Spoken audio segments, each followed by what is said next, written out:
విషయం అన్నట్టు చెప్పు.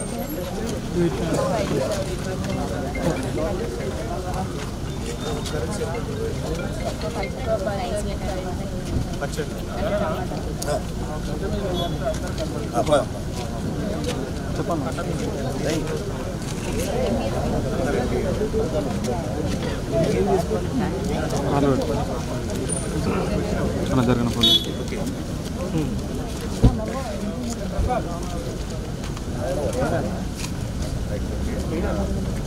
ఫ్యాకల్టీ ఎట్లా రెగ్యులర్ ఫ్యాకల్టీ ఎట్లా మన దగ్గర 12 బోర్డ్స్ ఉన్నాయి.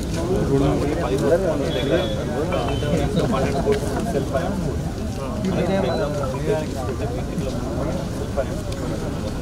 ఒక్కొక్కటి 55,000 ఫీజు గవర్నమెంట్ ఇచ్చేది 27-30,000 రియంబర్స్మెంట్ ఇస్తుంది. పైన ఉన్న ఎక్సెస్ అమౌంట్ మొత్తం మనం పే చేయాలి. దానికి పే చేయాల్సినటువంటి అవసరం ఏంటంటే గవర్నమెంట్ యూనివర్సిటీలో సీట్ వచ్చినా కూడా ఫీజు పే చేయాలి. ఇక్కడ ఏం చేస్తాడు వీసీ కానీ రిజిస్టర్ కానీ సర్కిల్స్ పంపుతారు.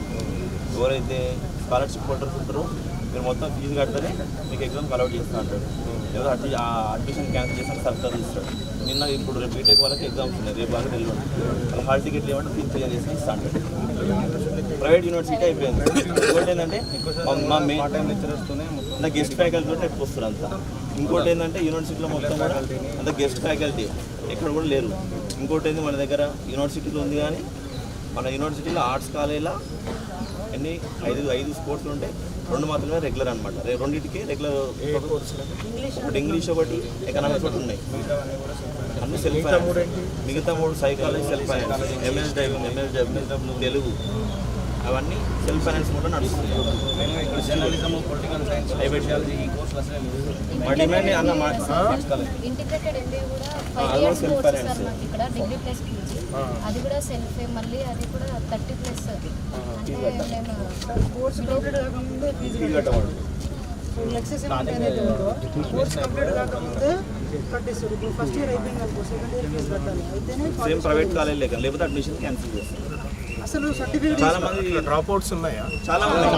ఇంకోటి తెలుసా, ఇప్పుడు పీజీ ఏమైతుందంటే ఇప్పుడు పీజీ అడ్మిషన్స్ ఇంటేక్ జరుగుతున్నాయి. మీరు ఫస్ట్ ఫీజు కడితేనే అడ్మిషన్ తీసుకోవాలి, లేకపోతే వెళ్ళిపోండి. నాకు సంబంధం లేదు, పోతే మీకు నచ్చిన కాడ చదువుకోవాలి. ఉంటే మాత్రం ఇట్నే ఉండండి. మీ ఎంబీఏ దాంట్లో మొత్తం సీట్స్ ఎన్ని? Integrated ఎంబీఏలో 60 sir. 60కి 60 ఉన్నారా? డ్రాప్ అవుట్స్ చాలా ఉన్నారు సార్. ఈ లాస్ట్ 2 months బ్యాక్ అయితే హాఫ్ ఆఫ్ ది క్లాస్ మొత్తం సడన్ గా మాకు అంటే స్టార్టింగ్ వచ్చినప్పటి నుంచి ఇన్ఫర్మేషన్ ఇవ్వలేదు సార్ ఫీజు కట్టాలని. ఎండ్ ఆఫ్ ది డే మిడిల్కి వచ్చినాక చెప్పేసరికి మా పేరెంట్స్కి కూడా ఇన్ఫార్మ్ చేయాలి కదా సార్. ఫస్ట్ నుంచి అంటే ఒక ఆర్డర్ వైజ్గా వస్తుంది, ఇంత కట్టాలంటే మేము వాళ్ళకి ఇన్ఫార్మ్ చేసుకుంటాం. ఆల్ ఆఫ్ ది సడన్ గా చెప్పేస్తే మేము ఎలా చెప్తాం సార్? వాళ్ళు కూడా కాలేజ్ బంద్ చేసి వచ్చేయండి, వాళ్ళు బేర్ చేయలేరు కదా సార్. క్లోజ్ చేసేస్తారు. అన్నం ఇప్పుడు ఫీజు కట్టడానికి అన్నం లేదు ఇప్పుడు. అవునా? లేదు. అక్కడ కూర్చొని రాసుకుంటారు, మీరు ఫీజు కట్టలేదు, మీరు పక్కకుంటారండి. బిచ్చగాల లెక్క అంత అయిపోయినా లాస్ట్ పోయి హాస్టల్ లోపల నడుచుకుంటే వెళ్ళాలి. అక్కడ దాకా రోజు నడుచుకుంటే వెళ్ళాలి. అక్కడ అందరూ అక్కడికి పనికి రావాలి. మన దగ్గర అది కూడా బిల్లు కన్నా అది ఇంకా ఆడిపో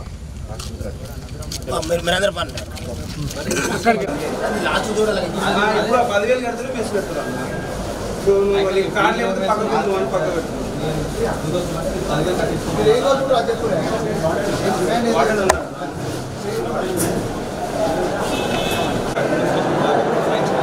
వాళ్ళ దగ్గర వాళ్ళకి కట్టు మీరు కట్టమంటే ఏమంటాడు, తర్వాత బిల్డింగ్ కట్టమని చెప్పి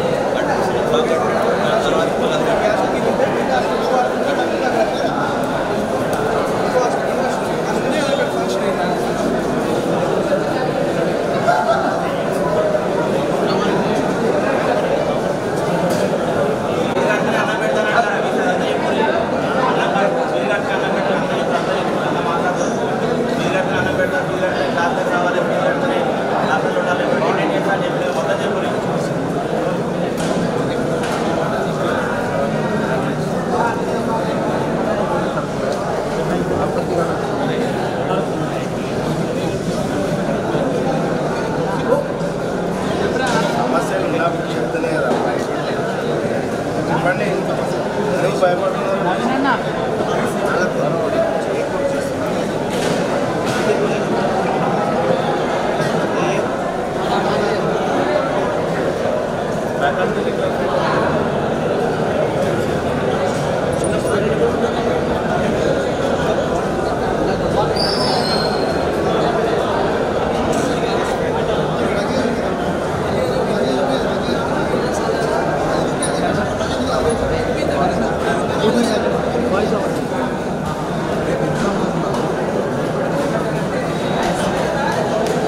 అవును సార్, అది 10,000 సార్, మాకు 20,000 కట్టమంటారు సార్. మేము ఫస్ట్ ఇయర్లో 10,000 కట్టాం, ఇప్పుడు 20,000 కట్టమంటారు.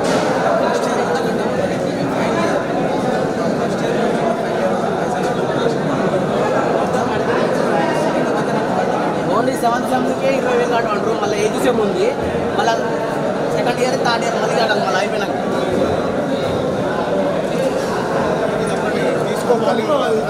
ఒకసారి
ఓకే అలా ఇంకోట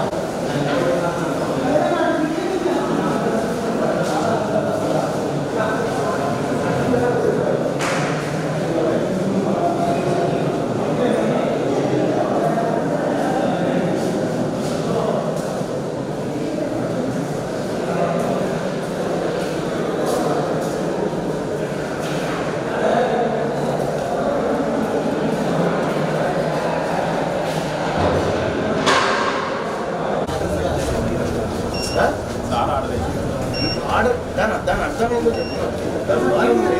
అంటే బయట వాళ్ళు లోపలికి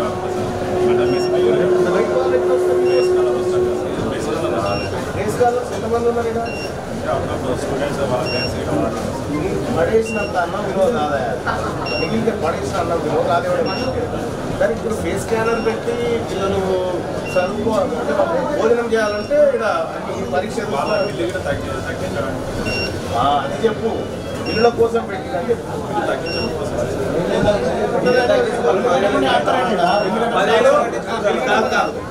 నెలలో 5 రోజులు చెప్పారు 5 రోజులు నేను ఉన్నాను ఒక్కరోజు ఇంటికి పోయినా అనుకోన్నా నేను నెల రోజులు కాకపోతే నాకు నెల రోజులు బిల్లు పడుతుంది మరి నేను 10,000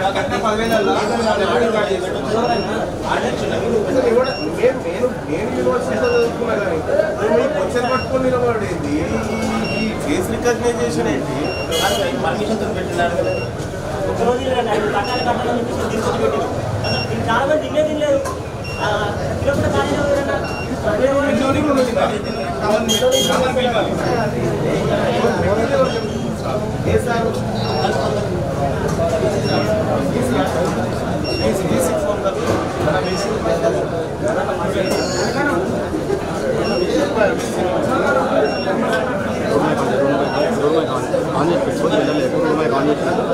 నేను ఆన్ చేస్తాను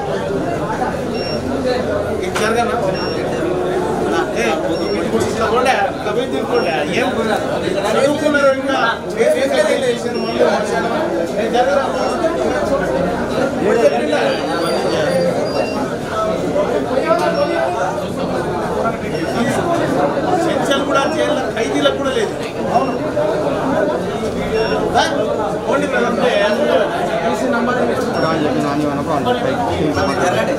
జరగను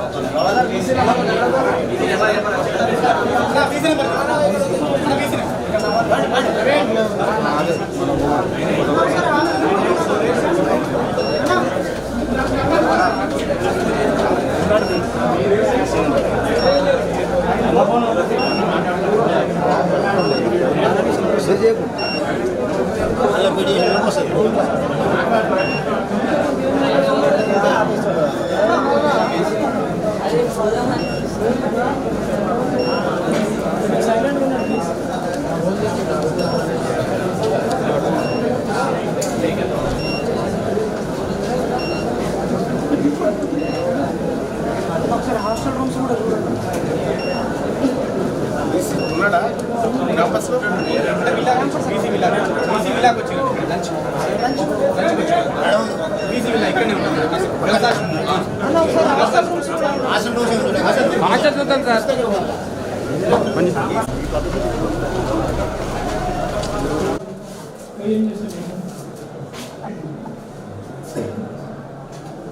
ఇంటర్నెట్ లేదు ఇప్పుడు ప్రతిదీ కూడా ఆన్లైన్లో చదువుకోండి ప్రతి ఇంటర్నెట్ కనెక్షన్ కూడా ఏమీ లేదు ఏం లేదు ఇక్కడ సిగ్నలే సరిగా రాదు వైఫై పెట్టిస్తారని పెట్టింది సిగ్నలే సరిగా రాదు విషయం ఏంటంటే ఇదే రూమ్ లో కన్స్ట్రక్షన్ లో కూడా సేమ్ రూమ్స్ ఉంటాయి ఇదే రూమ్ కి 6 మంది 6-7 బాయ్స్ మాత్రం హాస్టల్ అయిందంటే హాస్టల్ అయింది 6 ఇన్ఫర్మేషన్ డెవలప్మెంట్ ఎక్కడ పోతే విలేజ్ ఉంటుంది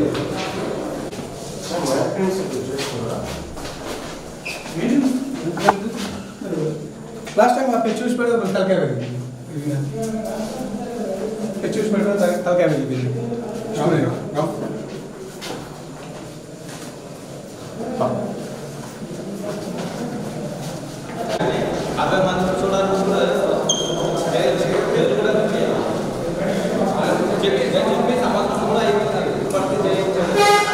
రీడింగ్ వల్ల రీడింగ్ కాదు ఒక చేయడం ఉంటుంది ఏదో ఎగ్జామ్ చేయాలంటే వాళ్ళ విద్యార్థులు తెచ్చుకొని ఇక్కడ లైబ్రరీదా ఏమి ఫ్యాన్లు లేవన్నా ఫ్యాన్లు ఉన్నారు ఫ్యాన్లు కూడా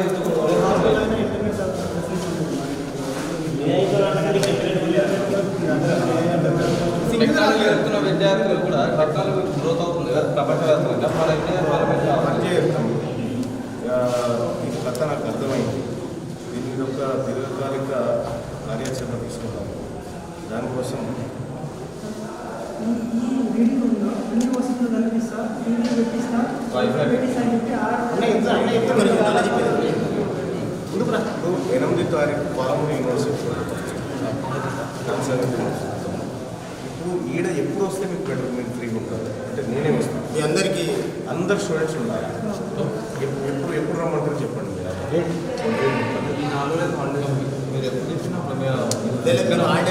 స్టూడెంట్స్ అందరు ఉండండి ఆ రోజు అధికారులను కూడా పిలిపిస్తా మీ ముందుకే శనివారం రోజు ఆ రోజు యూనివర్సిటీ ఆఫీసర్స్ని కూడా పిలిపిస్తా అందరి సమక్షంలో మనం మాట్లాడుకుందాం ఈ సంగతి ఓకే ఓకేనా రైట్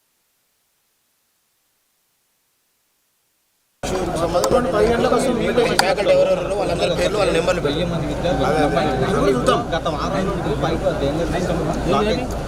చేద్దాం 15వ తారీఖు రోజు అందరినీ రమ్మని చెప్పండి. ఆడిటోరియంలో మధ్యాహ్నం 2 గంటలకు నేను వస్తాను. ఓకే, 15వ తారీఖు. అన్ని సంఘాల పిల్లల నెంబర్ నాకు పెట్టిన యాజమాన్యాలు, దాంట్లో పనిచేసేటటువంటి ఎంప్లాయీస్, పేరెంట్స్, విద్యార్థులు, అన్ని రకాల సంఘాలు ఇవాళ కొట్లాడేటటువంటి మొత్తం కూడా ఎస్సీ, ఎస్టీ, బీసీ విద్యార్థుల కోసమే. కేవలం వాళ్ళకి ఇస్తా అన్నటువంటి ఫీజు రియంబర్స్మెంట్ ఇవ్వమని అడుగుతున్నాం. అది మరి పేదలు కనీసం విద్యకు కూడా దూరం అయితే మరి వాళ్ళు ఎట్లా బాగుపడాలి, ఎట్లా డెవలప్ కావాలి అంటే ఈ ప్రభుత్వ ఉద్దేశము అంటే పేద విద్యార్థులకు ఎడ్యుకేషన్ ఉండకూడదు. కాబట్టి కేవలం యాజమాన్యం కాదు, విద్యార్థులు, సంఘాల నాయకులు, ఇలా మల్లన్న గారు కూడా వచ్చారు. మల్లన్న గారు కూడా మాకు పూర్తి స్థాయిలో సంఘీభావం తెలుపుతారని అనుకుంటున్నాను. అన్ని రకాలుగా మేము రోడ్ మ్యాప్ చేశాము. భారీ ఎత్తున బహిరంగ సభలు ఉంటాయి, భారీ ఎత్తున రాస్తారోకోలు ఉంటాయి, కలెక్టరేట్ల ముట్టడి ఉంటుంది, రాస్తారోకోలు ఉంటాయి. తెలంగాణ ఉద్యమంలో ఏ రకంగా అయితే విద్యార్థులు పార్టిసిపేట్ చేసి, విద్యార్థులు ర్యాలీలు చేసి, ధర్నాలు చేసి పోరాటం చేసిరో అదే విధంగా ఇప్పుడు కూడా అదే చేయబోతున్నాము. మేము అనుకున్న విధంగా 5,000 కోట్లు ఇచ్చేంత వరకు కూడా ఈ సమ్మె విరమింపజేయడం జరగదు. సార్ చెప్పండి, మల్లన్న గారు కూడా వచ్చారు. ఫీజు రియంబర్స్మెంట్ సంబంధించి ఫీజు రియంబర్స్మెంట్ సంబంధించి రాష్ట్రం వ్యాప్తంగా ఇది చాలా బర్నింగ్ ఇష్యూగా జరుగుతుంది.